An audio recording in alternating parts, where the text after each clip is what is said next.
8 years ago, Washington was among the first 2 states to legalize marijuana. Tonight, we pour through the data to determine, are we better off? We have a winter storm watch in effect not tonight, but for tomorrow night, tracking the first February snowfall. Plus, 2 separate murder investigations in Spokane. Tonight, police have 2 suspects. We'll have the latest on each case.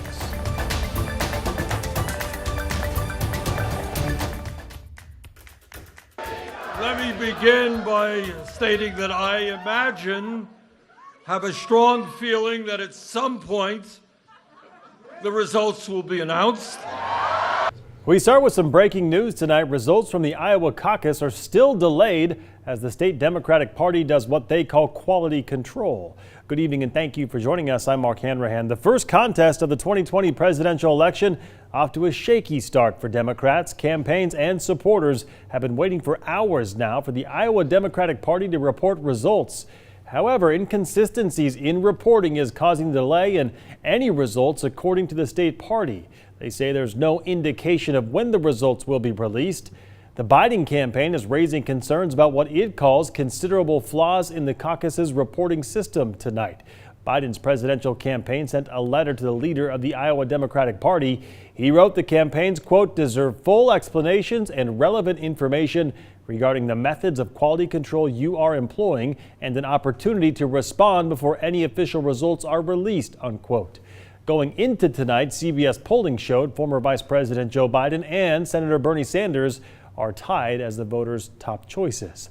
Meantime, President Donald Trump is projected to easily win Iowa's Republican caucuses. According to the Associated Press, President Trump did not face a serious threat in tonight's event from challengers Bill Weld and Joe Walsh. In 2016, then candidate Trump lost the Iowa caucuses to Senator Ted Cruz. Here at home, one man is dead, another in jail tonight, accused of killing him outside of a McDonald's in Hilliard early this morning. Christian Robinson is charged with second-degree murder. Police say he has been denied bail. The shooting happened early this morning in that McDonald's parking lot right there. Investigators found a man dead in a car and detained multiple people at the scene. Police have not yet identified the victim. Spokane police believe the ex-husband of a woman found dead in a burning car last week killed her. Investigators have charged Yasir Daraji with first-degree murder. His ex-wife was found dead in that car shortly after 9 o'clock Thursday night across from Thornton Murphy Park on Spokane South Hill. An autopsy showed she died of strangulation and there was accelerant on her clothing. Court documents show Daraji has a history of domestic violence. Today in court, a judge set his bond at $1 million. We have much more information on this story on our website. Just head to KREM.com. All right, to weather now. It was a beautiful Monday across the inland Northwest, but don't get too comfortable. Let's get straight to meteorologist Thomas Patrick in the Weather Center tracking snow heading our way. Thomas. Yeah, that's the big weather headline this week is snow. Not tonight, but tomorrow night. And we have winter storm watches in effect out ahead of that. Those watches include most of North Idaho, especially Coeur d'Alene and southward. 3 inches of snow expected at the minimum in most of those locations. And while Spokane and Pullman is not currently under the watch, we'll look for an update tomorrow morning that'll break that watch into warnings and advisories. Now, tonight we did get a couple reports of flurries across the area, especially out of Elk River, may have even occurred in Coeur d'Alene. If anything, it's just flurries for tonight.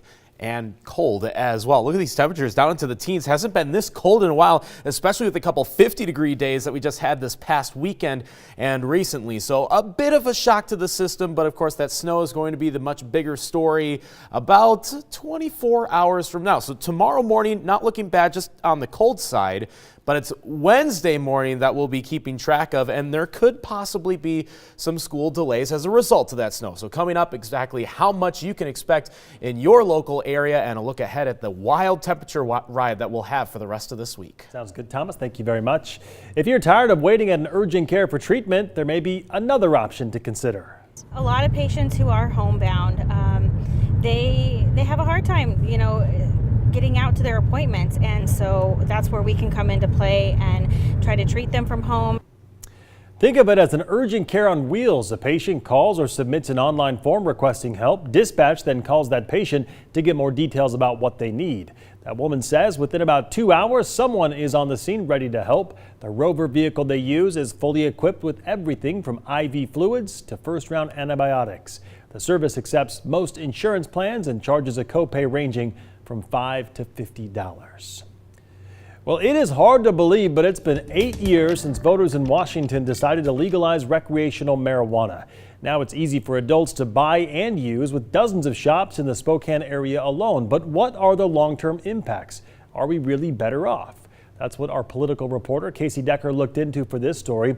To find out, Casey investigated 3 angles: money, crime, and public health. The evidence is right here on the corner of Division and Cinto.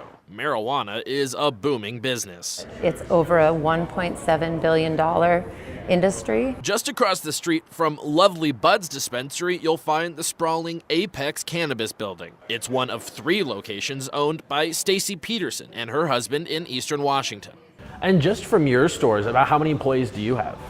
I'm running in the high 40s for 3 locations. Some groups estimate that statewide, cannabis supports more than 47,000 jobs. Not all are directly related to the stores. There's also all the farmers and the agriculture, all the attorneys and business people. In some respects, it's precisely what supporters of I-502 were hoping for when they asked Washingtonians to approve recreational sales. Many of those who bought into their pitch saw dollar signs, not just for local businesses, but for the state government as well. One of the big promises was this was going to be a huge new tax base. Do you think that's borne out? Has this industry created a lot of new tax revenue for the state? Yes, sir.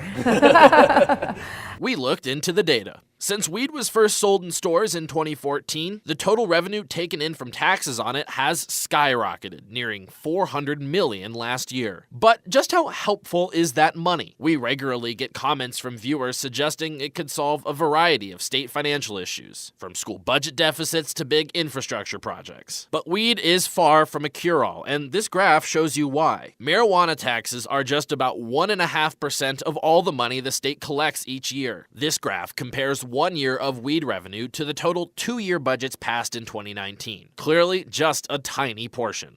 So, where does the money go? Here's how it broke down in 2019. About half went to a program that helps low-income, underinsured Washingtonians afford healthcare. The next biggest chunk goes to the general fund, meaning it can be used for just about anything. This year, a lot went to a pair of specialized programs. One to reduce student dropout rates and another funding community health centers. $15 million went back to cities and counties, of which Spokane got a proportional share, about 9%. The rest went to education and research about drug abuse. Speaking of abuse, what about crime? One of the main concerns opponents of legalization had was that increased drug use could lead to more rampant crime.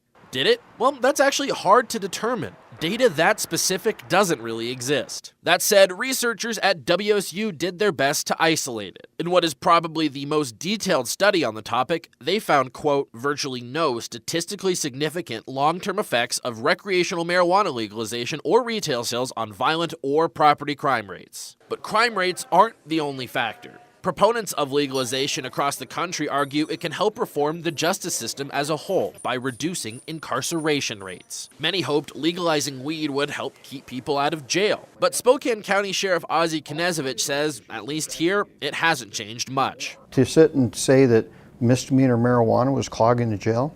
No, the data showed differently. He says it was always extremely rare for someone to be brought in just on possession charges alone.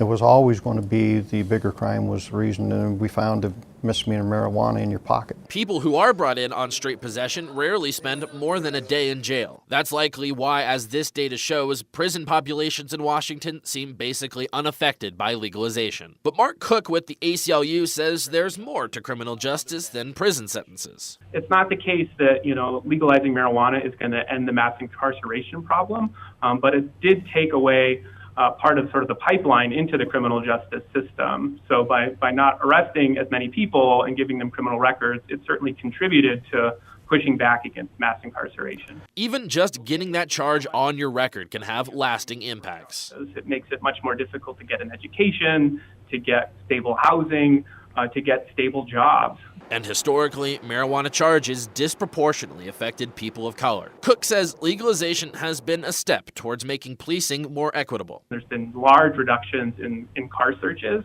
by police officers. So, and that is because of marijuana no longer being criminal for adults in Washington state.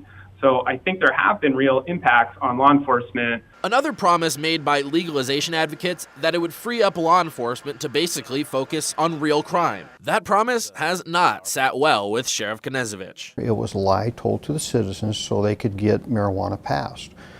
We weren't focused on marijuana to the degree that it freed up any asset for me. Contrary to what activists would tell you, the only thing we really concentrated on was, felony levels, and it wasn't that much of the workload.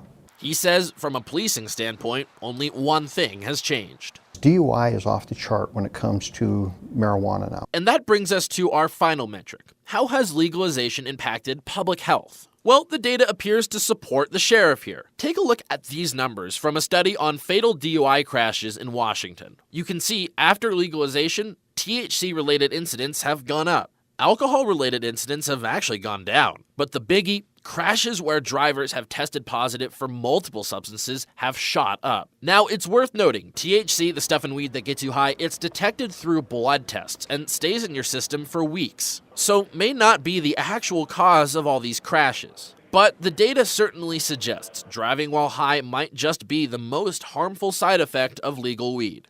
Another one that folks were worried about, youth consumption. We started seeing marijuana show up in the junior highs, and now we're even seeing it in 6th grade. So, message sent, well, it must be safe. You adults legalized it, so kids are trying it more, and it's more readily available to them. The data only half supports the sheriff here. Young people certainly are more accepting of weed than they used to be, but that doesn't seem to have translated to usage. One of the research projects created by I-502 was a survey to monitor this exact issue. And take a look at this. Across all grade levels, marijuana usage rates have stayed almost exactly the same in Washington. The data is nearly identical for Spokane-County. Meanwhile, usage for adults has doubled since weed became legal. It is worth noting that, as with any survey, this relies on its subjects reporting their habits honestly. So, legal weed, are we better off? Well, financially, it seems like a pretty straightforward yes, even though that tax revenue is not enough to solve every budget crisis. When it comes to crime, that's pretty murky. Crime and incarceration rates have held pretty steady. There have been some positive justice impacts, but it also doesn't appear to have helped police as much as hoped, at least locally. So we'll call that a wash. And regarding public health, fears about rampant teen use don't seem to have borne out, but DUI is a real concern. So when it comes to recreational use, it seems we're more likely not better off on this metric. Now, there is of course another huge element I didn't cover, and that's the medicinal benefits. We left that out since weed's been available to medical patients to varying degrees for much longer than it's been for sale recreationally. But of course, there are plenty of people who are better off because of medical marijuana. In the studio, Casey Decker, KREM 2 News. Still ahead tonight, a final vote on impeachment is quickly approaching. We'll tell you how both sides are wrapping up their cases when we come back.